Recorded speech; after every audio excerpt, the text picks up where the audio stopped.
సాయంత్రం వాళ్ళ కొడుకు ఫోన్ చేశాడు. నానా, రేపటి నుంచి నువ్వు కలెక్టర్ గారి తండ్రివి నాన్న అన్నారు. ఏమైంది నాన్న అంటే, నాన్న నాకు కలెక్టర్ గా సెలెక్ట్ అయ్యాను నేను, శుభాకాంక్షలు నాన్న అని చెప్పాడు.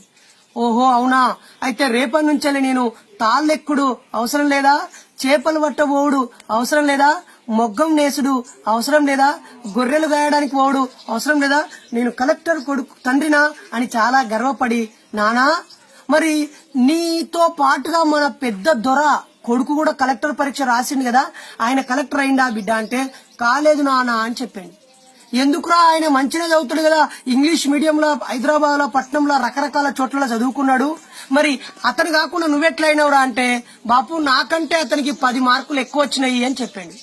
అదేంద్రా 10 మార్కులు ఎక్కువ వస్తే ఆయన కలెక్టర్ అవ్వాలి కానీ నీకు కలెక్టర్ అయినవా ఆయన ఎందుకు కాలేదురా అంటే, బాపు మన ఊర్లో ఏలిలా పెట్టుకొని ఉన్న బాబాసాహెబ్ అంబేద్కర్ ఉన్నాడు కదా, ఆ మహానుభావుడికి వెళ్లి దండేయి నానా, ఆయన కారణంగా రాజ్యాంగంలో రాసిండు మనం వందల వేల సంవత్సరాలుగా తిండి లేక, బట్ట లేక, ఇల్లు లేక, చదువుకునే అవకాశం లేక వెనుకబడ్డ బతుకులని మనల్ని బీసీ రిజర్వేషన్ పెట్టి 27% ఉద్యోగాలు మనకి ఇవ్వాలని రాసి పెట్టిండు. ఆ రాసి పెట్టిన కారణంగానే 100 మంది కలెక్టర్లు కావాలనుకుంటే 50 మంది దొరలు, రెడ్లు, పటేన్లు, డబ్బున్నోళ్ళు ఎవరన్నా కావచ్చు నానా, మిగిలిన 50లో ఓ 10-15 ఎస్సీలు కావాలని, 27 బీసీలు కావాలని, ఇంకో 5 ఎస్టీలు కావాలని ఇలా బాబాసాహెబ్ రాసి పెట్టిండు. ఆయన రాసి పెట్టి రాజ్యాంగంలో పెట్టకపోతే నేను కూడా నీ లెక్కనే గొర్రెగాసుడో, బర్రగాసుడో, మొగ్గం నేసుడో, లేకపోతే తాళ్ళెక్కడో, సాపలు పట్టుడో, ఇంకేదో కుమ్మరి పనో, కమ్మరి పనో, సాకలి పనో, మంగలి పనో చేస్తున్నాయన. కాబట్టి ఊళ్ళో ఉన్న ఆ విగ్రహానికి దండేసిరా అని చెప్పాడు. అయ్యయ్యో, నేను ఎంత తప్పు చేసినా, అంబేద్కర్ అంటే ఓన్లీ ఎస్సీలకే సహాయపడ్డాడు అనుకున్నా, నిజంగా నాది బుద్ధి తక్కువతనమే అని తాను రియలైజ్ అయిపోయి ఊర్లోకి వెళ్లి అందరినీ పిలిచి ఆ విగ్రహం నా తప్పిదం వల్లే కింద పడిందని చెప్పి దాన్ని నిలబెట్టి తిరిగి తన కొడుకు కలెక్టర్ గా రాగానే మొట్టమొదట దానికి దండేపించాడు.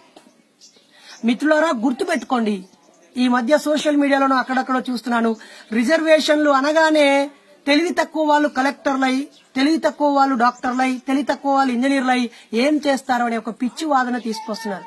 అది చాలా మూర్ఖపు వాదన. మీకు కామన్ సెన్స్ లేదా అని ప్రశ్నిస్తున్నాను. ఉదాహరణకి నేను బీసీ సర్టిఫికెట్ ఉపయోగించి బీఈడి చదువుకున్నాను.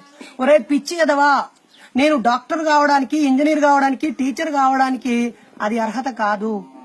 నేను కేవలం ఆ టీచరు ట్రైనింగ్ గది లోపలికి వెళ్ళడానికి అవకాశము. నేను డాక్టర్ గా, నా కొడుకు నేను డాక్టర్ కావాలంటే నన్ను డాక్టర్ చదువు చదవడానికే ఉపయోగపడుతుంది రిజర్వేషన్. ఆ తర్వాత చదువు చేరి 5 ఏళ్లు 7 ఏళ్లు నేను చదివి ప్రయోగాలు చేసి అక్కడ ఉన్నటువంటి పరీక్షలన్నీ రాసి పాస్ అవుతేనే డాక్టర్ అనే ముద్ర గుద్ది నన్ను బయటికి పంపిస్తారు. తక్కువ మార్కులు వచ్చినంత మాత్రాన లోపల ఉన్న వాళ్ళని డైరెక్ట్ గా డాక్టర్లు అని సర్టిఫికెట్లు ఇయ్యరు మిత్రులారా. ఈ ఇంజనీర్ అవగానే బిల్డింగులు కట్టమని, పెద్ద పెద్ద డ్యాములు కట్టమని పంపించారు మిత్రులారా. టీచరు చదవడానికి రిజర్వేషన్ తో ఎంటర్ అయ్యాను. ఆ తర్వాత నేను నా హాల్ టికెట్ నంబర్ తో పరీక్ష రాస్తే ఆ దిద్దినవాడు నా ముఖం తెలియకుండా, నా హాల్ టికెట్ నెంబర్ కూడా తెలియకుండా, ఆడా మగ అని తేడా తెలియకుండా ఆ ప్రశ్నకు నేను జవాబు రాశానని దిద్ది 35 కంటే ఎక్కువ మార్కులు వస్తేనే నేను పాస్ అవుతాను. అలాగే ఆ డాక్టర్ చదువుకు సెలెక్ట్ అయినటువంటి దళితులు గాని, ఎస్సీలు గాని, ఎస్టీలు గాని, ఇంకెవరైనా వాళ్ళు వాళ్ళ చదువులో, వాళ్ళ ప్రతిభలో అందులో మార్కులు సాధించి పాస్ అవుతేనే అందులో నుంచి డాక్టర్ పట్టా పొంది బయటకు వస్తారు.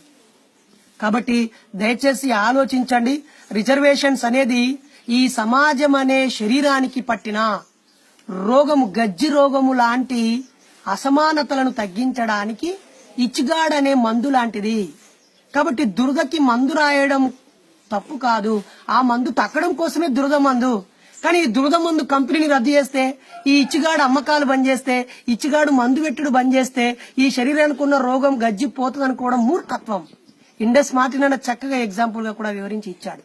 కాబట్టి మిత్రులారా, నేను మిమ్మల్ని కోరుతున్నాను, ఈ సమాజంలో అనేక అసమానతలకి, వివక్షతలకి, కష్టాలకి, కన్నీళ్లకి వందల వేల సంవత్సరాలుగా భూమి అందరి చేతిలో సమానంగా లేకపోవడము, ఉద్యోగ అవకాశాలు, గౌరవ మర్యాదలు, అటు స్వాతంత్రం వచ్చాక రాజకీయ అవకాశాలు, అన్ని రకాల అవకాశాలు అందరికీ సమానంగా ఉన్నప్పుడు మీరు అనుకోవచ్చు, ఒక చెరువులో చేపలు పెరగాలని ఆహారం తీసుకొచ్చి వేస్తే ఏమవుద్ది? ఆ చేపలన్నీ తిని పెద్ద అవుతాయా? కాదు. అందులో ఉన్న పెద్ద చేపలు అమాంతంగా మింగేస్తాయి. ఆకలితో ఉన్న ఈ సమాజంలో 2 ఆహార పొట్లాలు పడేస్తే ఏమవుతాయి? బలవంతులు గుద్దుకొని తింటారు. అలాగే ఈ సమాజంలో సమానత్వం రావడం కోసం ఇప్పటివరకు చట్టసభలకు వెళ్ళని వాళ్ళని, ఇప్పటివరకు డాక్టర్లు, ఇంజనీర్లు, టీచర్లు, రకరకాల ఉద్యోగాలు పొందని జాతుల కోసము రిజర్వేషన్స్ పెట్టారు. రిజర్వేషన్ అనేది ఒకటి నోట్లోంచి బుక్క తీసి ఇంకోని పెట్టడం కాదు, ఈ పేదవాళ్ళకి పెట్టడం కోసం. ఇంకొకరు మాట్లాడుతూ ఎస్సీలో, ఎస్టీలో, బీసీలో రిజర్వేషన్ పొందినోడు బాగుపడ్డాడు కదా.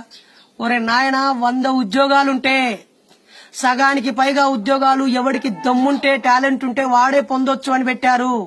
మిగిలిన సగంలోనే 95% మంది ప్రజలు కొట్టుకు చేస్తున్నారు. 50% కంటే ఎక్కువ ఉన్న బీసీలకి కేవలం 27% ఇచ్చారు. అందులో కూడా మైనారిటీలను బీసీసీలో కలిపి అందులో కూడా కోత విధించారు. అందుకే 100% రిజర్వేషన్ ఇచ్చినా తప్పు లేదు. ఎవరెంతో వాళ్ళకంతా అంటే తప్పేముంది? ఆలోచించండి ఒక్కసారి. ఈ మధ్య కొన్ని సీట్లు ఎస్సీలకి ఎమ్మెల్యేలుగా, ఎంపీలుగా ఇస్తేనే వాళ్ళు ఏదో ఒక పార్టీకి తొత్తైనా, లంగైనా, దొంగైనా, ఆ పార్టీ కాలు మొక్కేటోడైనా వాడు ఎంపీగానో ఎమ్మెల్యేగానో గెలుస్తున్నాడు. అదే ఆ రిజర్వేషన్ లేవు కాబట్టి బీసీలు ఎక్కడున్నారో ఒకసారి గమనించండి. కాబట్టి రిజర్వేషన్లు అనేవి ఈ సమాజం హెచ్చు తగ్గుల్లో ఉంది. దీన్ని కొంచెమైనా సరిదిద్దడానికి ఉపయోగపడే చిన్న మందు మాత్రమే తప్ప ఇదే సర్వస్వం కాదు. నిజంగా రిజర్వేషన్ లేని రోజే కావాలని కోరుకుంటున్నాను. దాని అవసరం లేని రోజే రావాలని కోరుకుంటున్నాను. ఈ సమాజంలో ఉన్న అసమానతలు పోవడం గురించి ఆలోచించండి అంటే ఉన్న కొద్దిపాటి అవకాశాలని రిజర్వేషన్లు పోవడం గురించి ఆలోచిస్తారు. మా ఊర్లో 5,000 ఎకరాల భూమి ఉంది, 1000 మంది ప్రజలున్నారు. ఒక్కొక్కరికి 5 ఎకరాల భూమి ఉండాలి, కానీ ఒకరికి 100-200 ఎకరాలు ఉన్నాయి. సగం మంది ప్రజలకు అసలు భూమే లేదు. మరి నా తాత ముత్తాతలకు కూడా అదే తలకాయ, కాళ్ళు, చేతులు, శరీరం ఉంది. ఆ 100 ఎకరాలు ఉన్న వాళ్ళకు కూడా అవే తలకాయలు, కాళ్ళు, చేతులు ఉన్నాయి కదా. అప్పుడెందుకు సమానం అనలేదు? ఒలింపిక్స్ లో ఏ రిజర్వేషన్స్ లేదు, మరి అక్కడ ఒలింపిక్ పథకాలు సాధించడానికి ఏ రిజర్వేషన్ అడ్డమైందని మిమ్మల్ని అడుగుతున్నాను నేను. అలాగే ఇప్పటివరకు రిజర్వేషన్ లేని రంగాలలో, వ్యాపార రంగాలలో ఎక్కడ ఎవరున్నారో ఒక్కసారి ప్రశ్నించండి మిత్రులారా.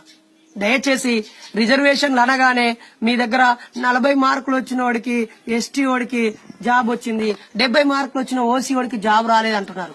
ఒరే పిచ్చోడా, ఆ 40 మార్కులు వచ్చిన ఎస్టీ వాడు వాళ్ళందరి ఎస్టీల్లో అత్యధిక మార్కులు వచ్చినోడు కాబట్టే వాడికి సీట్ వచ్చింది. వాడికి జాబ్ వచ్చిందంటే వాడికి పుక్కిటికి వచ్చింది, తక్కువ వచ్చిందని కాదు.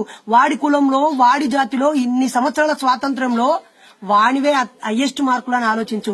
నీకు రాలేదు, నువ్వేదో లేదా ఒక దోపిడి కులమో, అగ్రకులంగా ఇంతకాలం గౌరవించబడిన ఓసీగా నువ్వు పుట్టి ఉంటే నీకు రాలేదంటే ఆ సగం ఉద్యోగాలకు కూడా అర్హత లేకుండా నీ జాతిలో నీకు తక్కువ మార్కులు వచ్చినాయని అర్థం. వాడికి ఉద్యోగం వచ్చిందంటే వాడి జాతిలో వాడికి ఎక్కువ వచ్చినాయని అర్థం, గుర్తుపెట్టుకో. కాబట్టి ఈ రిజర్వేషన్ల అమలులోనో మీరు గమనిస్తున్న దగ్గర ఎక్కడో చిన్న చిన్న లోటుపాట్లు ఉన్నంత మాత్రాన దాన్ని బేస్ చేసుకుని నోటుకొచ్చినట్టుగా చులకనగా మాట్లాడొద్దని ఈ సందర్భంగా